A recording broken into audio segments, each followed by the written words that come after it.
Welcome to this edition of Ed to Ed. I'm your host, Cam McKinney, and this is episode number 200 of the podcast. And in this episode of the podcast, I am looking back at Matt Ryan's career with the Atlanta Falcons, because this past week it was announced that quarterback Matt Ryan has been traded to the Indianapolis Colts. The Atlanta Falcons have moved on from Ryan after 14 seasons with the team. Absolutely no one should be surprised by this move, especially last week when the Atlanta Falcons were reportedly interested in acquiring quarterback Deshaun Watson. We knew because of their involvement in that Deshaun Watson trade, there was no coming back with Matt Ryan as your quarterback. So instead, the team signed quarterback Marcus Mariota, the former number 2 overall pick, who has become a backup quarterback for the Raiders these last few years, and Matt Ryan is now the quarterback of the Indianapolis Colts. Let's look back at Matt Ryan's career with the Falcons, because Ryan is arguably the best player in franchise history and is inarguably the team's best quarterback ever. In 14 seasons with the Falcons, Ryan threw 367 touchdowns. That's 9th all-time in NFL history and most in franchise history. He only threw 170 interceptions. His over 59,000 passing yards is 8th all-time. His career completion percentage is 65. With the Falcons, he was a 4-time Pro Bowler, NFL Offensive Rookie of the Year in 2008, and NFL MVP and Offensive Player of the Year in 2016. He brought the Falcons to the postseason 6 times during his tenure with the team, including a trip to the Super Bowl. I personally feel like Matt Ryan has been underrated for most of his time with the Atlanta Falcons. I feel like most people forget the disarray the Falcons organization was in when Matt Ryan joined the team. After the 2006 season, the Falcons lost their star franchise quarterback Michael Vick,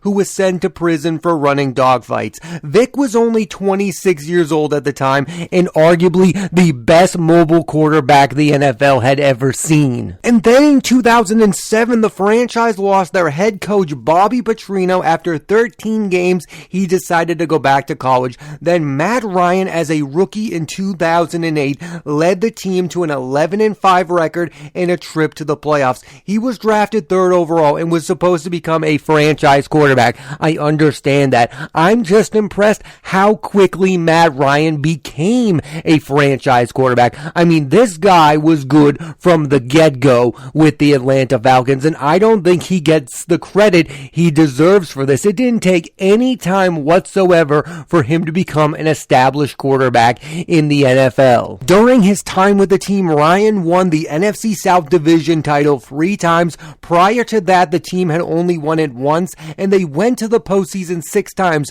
The Falcons have only been to the postseason 14 times in franchise history. I also think it's important to point out that during the majority of his time with the Falcons, Ryan had Mike Smith and Dan Quinn as his head coach. Both were decent, but neither were ever considered one of the best coaches in football. And during the time he was working with a well-respected coach, Kyle Shanahan, as his offensive coordinator, Ryan led the team to the Super Bowl. If he had Sean McVay type guy as his head coach, I do think Ryan would have won a Super Bowl. To me, he's that kind of caliber of a quarterback. And that's one of the biggest reasons I'm excited to see Ryan with the Colts, because he's going to be coached by Frank Reich, the man who was offensive coordinator during the time that Nick Foles won the Super Bowl. If he can win a Super Bowl with Nick Foles, he can surely win a Super Bowl with a quarterback of the caliber of Matt Ryan. When you talk about Matt Ryan's time with the Falcons, one of the first names I and most people associate with that is wide receiver Julio Jones. Over their 10 years as teammates, the pair formed one of the best quarterback wide receiver duos. In 2016, a game against the Carolina Panthers, Matt Ryan and Julio Jones became the first quarterback and wide receiver to have 500 passing yards and 300 yards receiving in the same game. Overall, Ryan threw 66 touchdowns to Julio Jones. And as many people have pointed pointed out, Julio Jones is a free agent right now, and there is a possibility that the pair could be reunited with the Colts. Matt Ryan, by most people's standards, is a Hall of Fame quarterback. The only thing not on his resume is a Super Bowl title, and we all know why that is. He and the Falcons infamously lost to the Patriots in Super Bowl 51 after blowing a 28-3 lead in the third quarter. They ended up losing that game 34-28 after not scoring in the fourth quarter and overtime in one of the most embarrassing losses in Super Bowl history.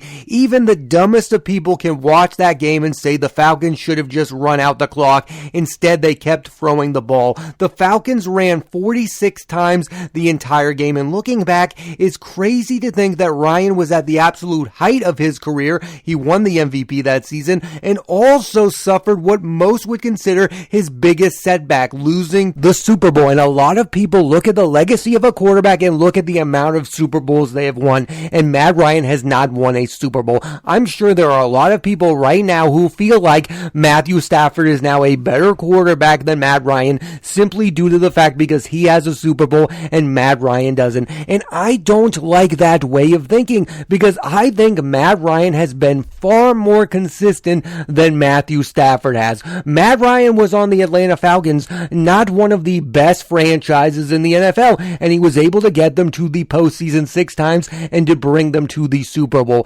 Matthew Stafford was not able to achieve those type of feats until he was on a Super Bowl winning caliber team with the LA Rams. Stafford was not the biggest reason why the Rams won the Super Bowl. I think that Rams team could have won with Matt Ryan as their quarterback. I think both Stafford and Ryan are Hall of Fame quarterbacks, but I would choose Matt Ryan any day of the week over Matthew Stafford. I just have a hard time wrapping my head around this idea that I'm going to perceive Matt Ryan's career differently if he had won that game against the Patriots. Did Matt Ryan play bad down the stretch in that game? Absolutely. The Falcons should have easily won that game. They were up 28-3. You should not blow 28-3 leads in the biggest game of the year. But still, I still think Matt Ryan is just as good if he had won that game or if he had lost that game. And I don't put that loss on him. I put that loss on Dan Quinn and Kyle Shanahan because what a bad game plan they had during the second half of that game. It's also crazy to look back about how the media's perception of Matt Ryan changed before that game was played. Again, he was an MVP level quarterback. He ended up winning the MVP. I had never seen anything like it. The only thing I could compare that to is Cam Newton. Remember, Cam Newton was Superman going into that Super Bowl against the Broncos, and then he didn't dive for the ball. The Broncos ended up winning the Super Bowl, and Cam Newton had that infamous press conference. We think way too highly of the Super Bowl. Again, our entire viewpoints changed about those players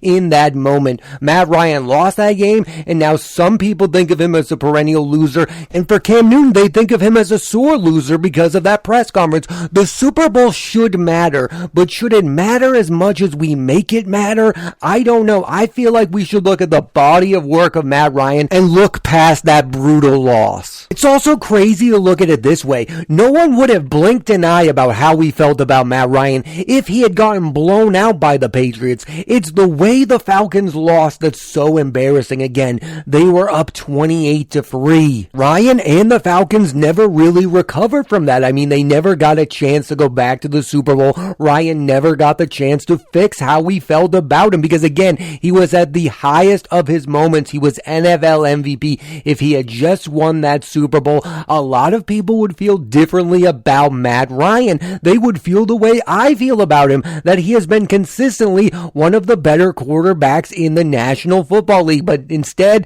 they think of him as that guy that blew that 28-3 lead, and I can't argue their point. He did blow that lead. I would say to them, though, look at the larger body of work. He has been far more consistent than someone like Matthew Stafford, who now, just because he has a Super Bowl, is not better than Matt Ryan. Matt Ryan is better than a guy like Joe Flacco, who's won a Super Bowl. Just don't look at Super Bowls. Also look at the consistency of the player, and Matt Ryan has been, for the most part, super consistent. I want to talk about this trade from the perspective of the Indianapolis Colts. I'm confused by this move from the Colts standpoint. They had Carson Wentz, who, even though he lost to the Jaguars in the final final game of the season to clinch a playoff spot. Still, he threw for 27 touchdowns and 7 interceptions, and the year before last, they had a veteran quarterback already like Matt Ryan in the form of Phillip Rivers, and they did make the playoffs. Still, I question, what is the long-term plan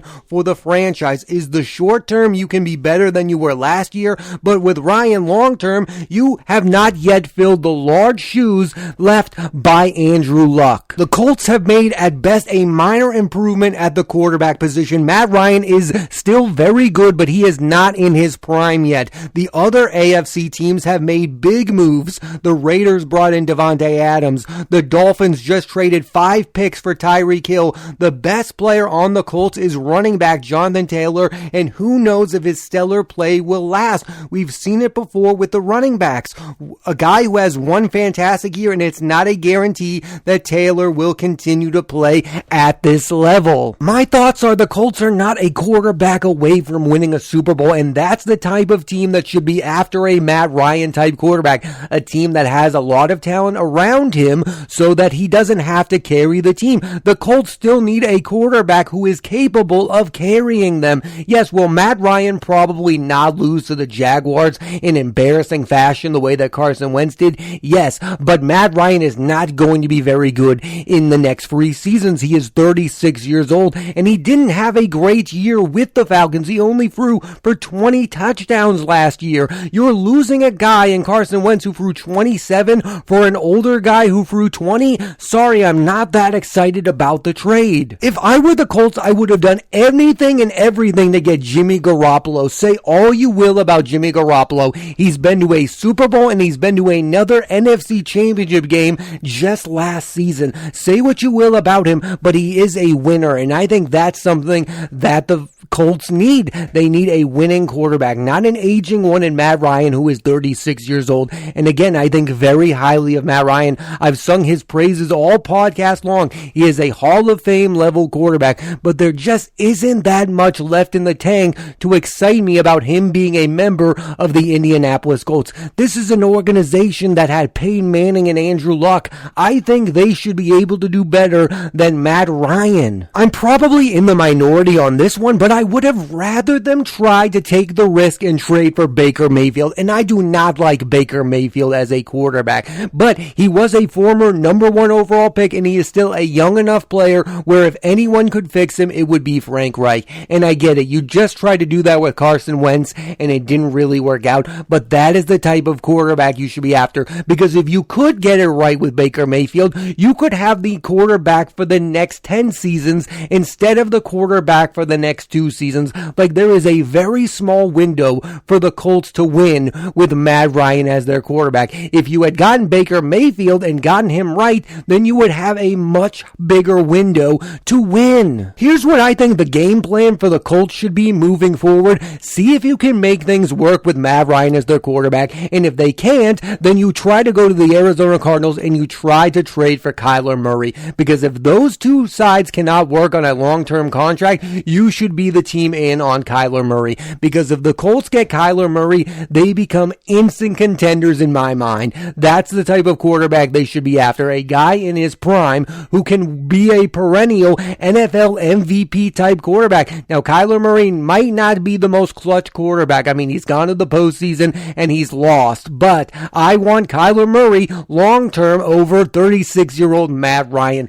The Colts desperately need a long-term answer at the quarterback position. You can't go year to year to year with a different quarterback. I mean, that's 3 straight years. You go from Phillip Rivers to Carson Wentz to Matt Ryan. That is bonkers. The identity of a modern football team is who your quarterback is. The Kansas City Chiefs have Patrick Mahomes. That is their identity. They have Mahomes, so you know they're going to be there year in and year out. That's what the Colts need. From the Falcons' viewpoint, this trade should have happened the moment you traded away Julio Jones. There was no reason for Matt Ryan to be on the roster last year with the Falcons. There was no need for him to still be your quarterback. You are in a different phase of your organization. You are no longer competing for Super Bowls. You are in on Deshaun Watson because you are looking for that long-term answer at the position. You were holding on to Matt Ryan for too long. And I said this on the podcast about Aaron Rodgers re-signing with the Packers. I don't care if a quarterback ends his career with the franchise that drafted him anymore. I used to love that. I used to love the idea of a Brady finishing his career with the Patriots. I love that, but I don't care about it anymore. I care about, is the player still good for the franchise? And it was not very good for the Falcons to have Matt Ryan as their quarterback. And I question whether it's a really good idea for the Colts to have Matt Ryan as their quarterback. Matt Ryan should be on a team that is a quarterback away from winning a Super Bowl, and he is not on one currently because the Colts are not that in my mind. Yes, Ryan is in a far better situation. He's with an elite running back. He's with one of the better head coaches in all of football in my mind with Frank Reich. I think Frank Reich is a really good head coach. I think he's gotten the best you can get out of Phillip Rivers and Carson Wentz last year, but Matt Ryan isn't going to be the answer for Frank Reich and the Colts. They still need a long-term quarterback, and until they get one, I'm not going to take that team very seriously as a playoff contender. I think the people who are most excited about this trades are the one who have not paid attention to the Falcons the last few seasons. Matt Ryan just isn't that guy anymore. He's not an elite level quarterback. It's interesting. We kind of underappreciated him when he was an elite quarterback, and now we're overrating him now that he's an over-the-hill quarterback. The way we view the quarterback position is crazy. I think at best next year, the Colts are a team that barely makes the postseason and then gets bounced out in the first round. I don't think Matt Ryan is a difference maker in 2022 and beyond. I would have felt differently if he landed on a team like the Miami Dolphins, who are a quarterback away from being really good. We don't really know how we all feel about Tua yet, but I don't think he's that good. If the Dolphins had Matt Ryan to go along with Tyreek Hill and Jalen Waddle, then I would look at Matt Ryan's situation a lot differently. I would be excited about him joining a team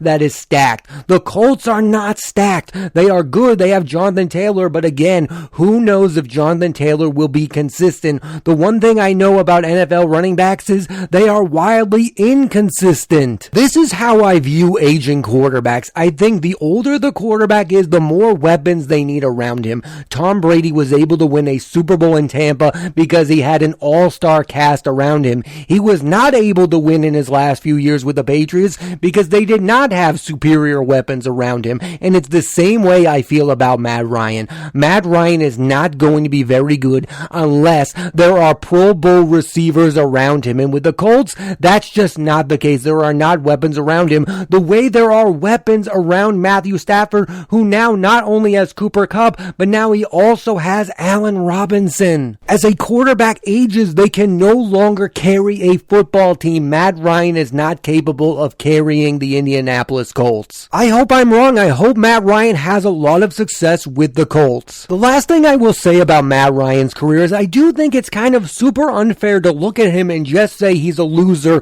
because he didn't win a Super Bowl. He did go to a Super Bowl, and you have to remember this. He played in the same era as Tom Brady, a guy who has 7 Super Bowl titles. It's like if you look back in the 90s in basketball and say, well, why doesn't Charles Barkley have a NBA Finals ring? Because he played against Michael Jordan. There are other great players who took something away from Matt Ryan. That doesn't mean Matt Ryan isn't a great player. It just means that maybe Matt Ryan isn't one of the top 5 greatest players of all time. Matt Ryan is definitely capable of winning a Super Bowl with a good enough football team, and he was able to go to a Super Bowl with the Atlanta Falcons, one of the worst run organizations in all of football. Again, when Matt Ryan got to the Falcons, they were in complete and total disarray. They had lost Michael Vick, one of the biggest stars in the NFL. They had a head coach who went right back to college, and Matt Ryan entered the NFL and became a franchise quarterback right off the bat. A lot of people will look at Matt Ryan and view him as an underachiever.